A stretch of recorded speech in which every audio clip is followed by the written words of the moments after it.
Are you trying to find a cheat code opening that would allow you to harvest elo for less than 1,500? Then you have to watch this. This opening is actually easy to master and is suitable below 1,500. This can also lead to checkmate with queen sacrifice in move number 12. So let's start. This opening starts with d4, d5. Then instead of going c4 the queen's gambit, or knight c3, knight f3 or going out of bishop, we go on e4 giving our pawn in the center. After they takes we go knight c3. This opening is called Blackmar-Diemer Gambit. They go knight f6 defending their pawn, but offering one pawn again on f3, and the most common move is to accept the second pawn and it gives them a little advantage. We just take it with the queen and they have a lot of possible moves after this. They might take d4, or develop their knight on c3, or going out their bishop, pushing e6 intending to castle, or even pushing g6 and having a strong setup. But we have to analyze first in taking d4 with their queen.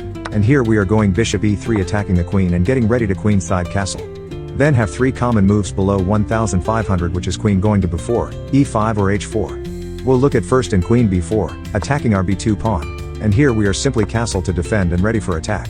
And the most common response for black is bishop g4 attacking our queen and our rook, but here we have a brilliant knight b5 leaving our queen out to be taken. But we have this beautiful knight takes c7 checkmate. And if they see the checkmate and put their knight on d6 instead of taking our queen, then we have to take b7 attacking rook and intending for mate. They might go their rook on b8 attacking our queen. We just have to sacrifice the queen and still checkmate. But wait. What if they put their knight on a6, then still take b7, then they go rook c8 to defend, then just simply take knight on a6, that's already plus 5.63 in chess.com and it's already winning. Let's go back in this position. What if they don't go on queen b4 instead on e5? Then we still castle queen side. Black can't easily bring the bishop out because of the queen, that's why they block it with c6 pawn first. Then we play h3, to prevent opponent's bishop on g4, and we just develop pieces same as with black and end up like in this position.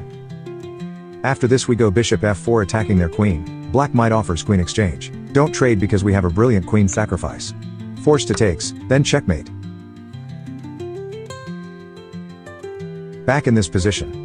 If they don't go on queen b4 or queen e5, instead they go on queen h4 check, which is also the best move for black, but it is rarely moved below 1,500. Then we just block it with pawn. They might want to have an exchange of queens because they are already advantage. Avoid it by going on f2, have some setup then castle. Back in this position. What if they don't take the pawn with queen, instead develop their knight on c6, adding also an attacker to our d pawn, but remember that they come out their knight on c6 they will be castling anytime soon. That's why it is an advantage for us to play as white. Develop our pieces fast, castle and attack. Starting with bishop on b5 pinning their knight to their king. If they take our center pawn on d4, we can simply take the knight and we can have a fork, winning a material. So, the most common move here is bishop d7 blocking the pin, so we just develop our pieces by developing our knight first, and if ever they attack our bishop with pawn on a6 we are going back, and if they push b5, we just still go back in b3 targeting this diagonal. Under 1,500 fall for bishop g4 attacking our knight, but just end up losing their knight. So most of the time they push e6 intending also to castle. We just castle here and put pressure in f-file. Most common move is bishop d6 getting ready to castle, but we can just attack with knight on e4 hitting bishop and knight. They need their bishop to go back on e7 to defend the knight, because if they take our knight with their knight then it's a checkmate. Back in this position. If they don't take d4 pawn with queen or develop their knight on c6, instead they attack our queen on g4, then we can simply take b7 attacking the rook. They defend it by moving their knight on d7. Then we have to go knight b5 adding pressure on c7. Second most common move under 1,500 is rook b8 hitting our queen, but it's a blunder because we can just take c7 with knight, and they are losing their queen. So, they might go on best move, which is rook c8 defending c7, then develop our bishop on f4, adding also pressure to c7, then they just defend, and we can simply develop pieces and dominate the game. Back in this position. We also have other options in taking this f3 pawn, not just taking it with queen but also taking it with knight. Then what if they don't go with these some common moves? Instead they just push e6 in preparation also for developing and castling king side? Then we just develop bishop d3, they bishop before pinning our knight and preparing to castle. We castle, then they might also did, and play this sneaky move queen e1 preparing to attack.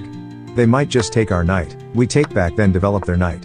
Then we go h4, continuing on our plan to attack. They can't just block it with pawn because we can just attack their knight and pin. If they avoid the pin then it's a free knight. But if they defend by going king g7 then we add pressure on going knight e5, and it's already winning. So, It's actually common for black to play h6 preventing possible threat by our bishop. After they take, we take back and black is already in trouble. A move like rook e8 is common trying to have some space for their king. We just jump our knight and help with attack and checkmate in 5. Do you see it? Comment it below. Let's go back in this position.